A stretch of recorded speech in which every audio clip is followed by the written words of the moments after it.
TD2. Donc avant de commencer, donc nous devons ouvrir un fichier, le mettre dans le C, donc TD2. Par la suite, nous lançons directement Code Composer Studio. On choisit le TD2, l'emplacement.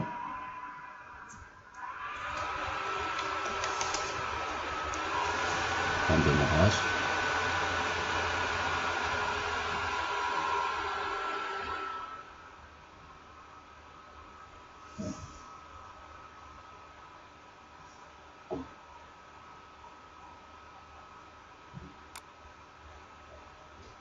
Par la suite, le project, new.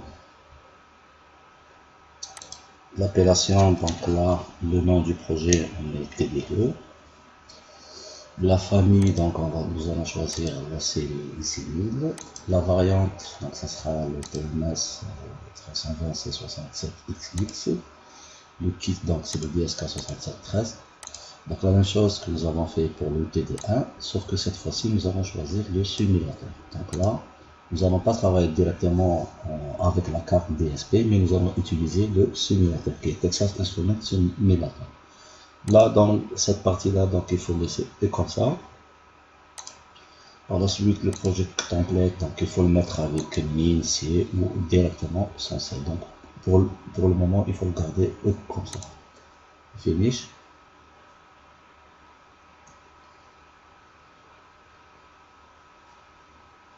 Je reviens ici.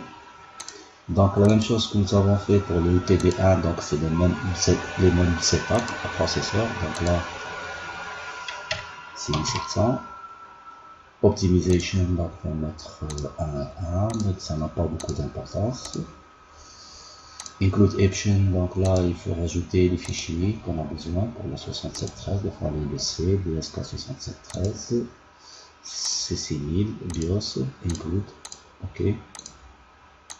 Même chose, fichier, DSK 6713, C6000, DSK 6713, include, ok. On cherche le fichier support aussi, qui est dans le C. Je vais chercher, voilà, support, ok, je clique. Donc, Advanced Options, donc il fallait le Predefined Symbol. Bon, c'est des étapes que vous avez déjà fait donc, dans les premiers UPD. Nous allons les répéter. Un time model.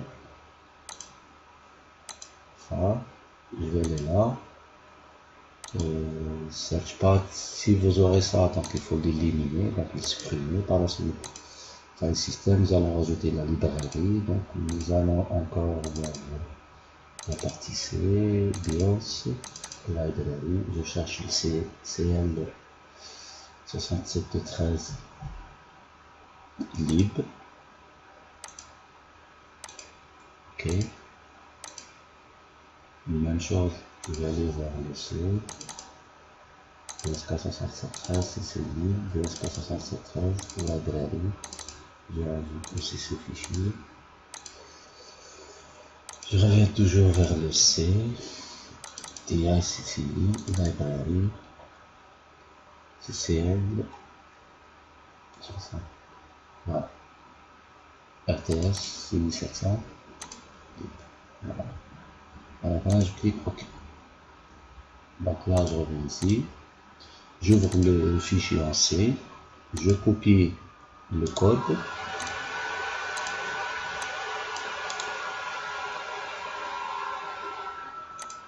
une fois que je le code, je clique sur Save, je reviens ici, je vais aller à la File, je vais configurer le simulateur une deuxième fois, Target, Finish, je clique ici, je mettrai 6700, Yes, je change, donc là nous utilisons le Alien. Donc là, à partir de là, donc quand nous utilisons le simulateur, je clique Save, je reviens ici, je débug mon projet.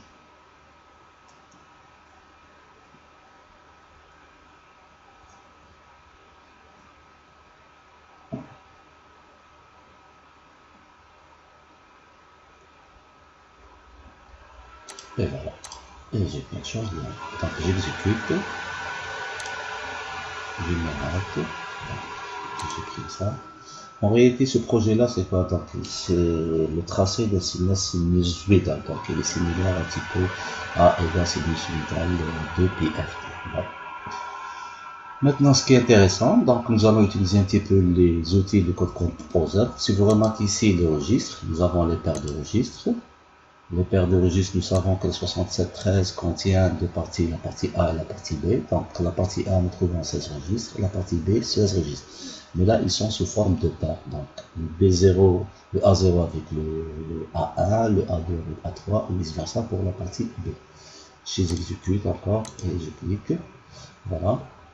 Maintenant, nous allons voir notre aussi un autre outil qui est très intéressant. Nous pouvons aller vérifier le memory. Donc là, dans le memory, ce qui est intéressant, nous pouvons cliquer, par exemple ici, nous avons la variable A. Je veux savoir l'emplacement mémoire exact. Donc je mets le A et je lui donne un peu. OK. Donc là, j'ai l'emplacement mémoire directement de la variable. Bien sûr, le format, vous pouvez changer le format que vous voulez. Même chose si je veux avoir le langage assembleur, là, vu là que c'est un programme qui est écrit en C, donc je peux voir aussi le langage assembleur, le désassembly. Donc maintenant, je peux aussi savoir par exemple n'importe quelle variable si je clique la variable A, ce que nous avons dans notre programme, et je clique OK, j'ai directement l'emplacement, le langage en assembleur de la variable A. On peut voir un peu plus en détail, donc si on peut voir ici, donc là, qu'est-ce qui contient notre programme. Donc, le B, c'est le branche, le conditionnel, le branche, et vous avez tous les programmes en ensemble. Maintenant, un autre volet qui est très important, nous pouvons aller vers les outils, le graphe. Donc, vu que ce programme-là, bon, c'est un programme qui est très simple, qui génère un sinusoïdal, nous voulons le visualiser. Donc, on peut visualiser notre programme. Donc, je mettrai ici 32 bits, floating point. Là, l'adresse est le A, sinon je mettrai l'adresse mémoire exacte. Le symbole, donc je veux avoir un tracé en seconde, et je clique OK.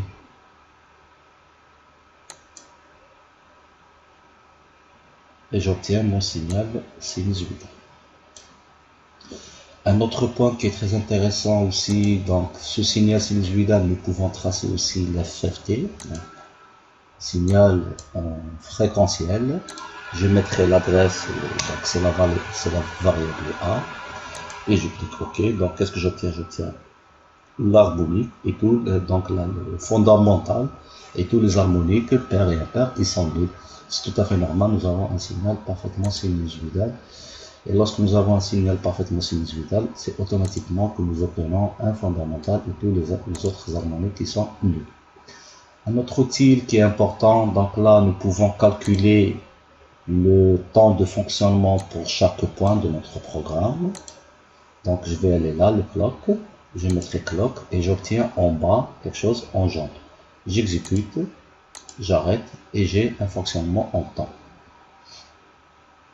Maintenant, pour exécuter ça, donc là je peux aussi mettre un reset, je clique directement doublement ou deux fois.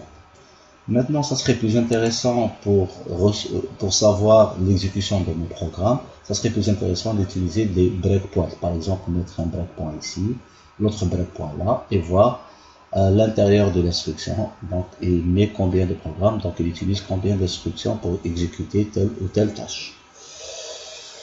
Donc, je pense que j'ai fait le tour.